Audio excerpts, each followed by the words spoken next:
ببین میخوام منطقی باهات صحبت کنم. ببین بیا دست این دختر منو بگیر، برداریم برین سر خونه زندگیتون. این دختر تا هست اجازه نمیده من جای خالی مادرشو با گزینه مناسب پر کنم. من تنها گناه دارم. میخواین من باشون صحبت کنم مشکل مرتفع بشه؟ پسر جان شما تنبون خودتون نمیتونی بکشی بالا. شما خودت مرتفع تری مشکلی خونه ای. 2 سال نامزد کردیم بس نیست؟ میخوای نشونت بدم؟ چیو؟ نامزد کنم 5 دقیقه میبرم. بردار ببر. بله چشم. من راستش متاسفانه هنوز شغلی متناسب با رشتم پیدا نکردم. میخوام بپرسم ازت مرتداری شد رشته؟ شما شاید تا 20 سال دیگه مرتد پیدا نکنی که مدیریت کنی. بعد بینا من چیکار کنم؟ من تنها.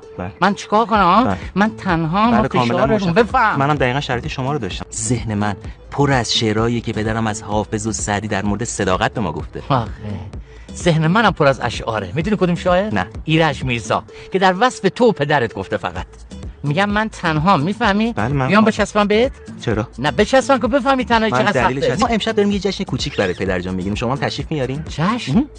جشن کوچیک ها؟ بلند شو چشمم دور شو. چرا؟ من آخرین باری که تولد داداشت اومدم دیگه اون آدم سابق نشدم. آخه کی تو تولد شاهنامه خونی میکنه؟ خوبه که خود فردوسی تو تولد خودش ساسی گوش میکرده.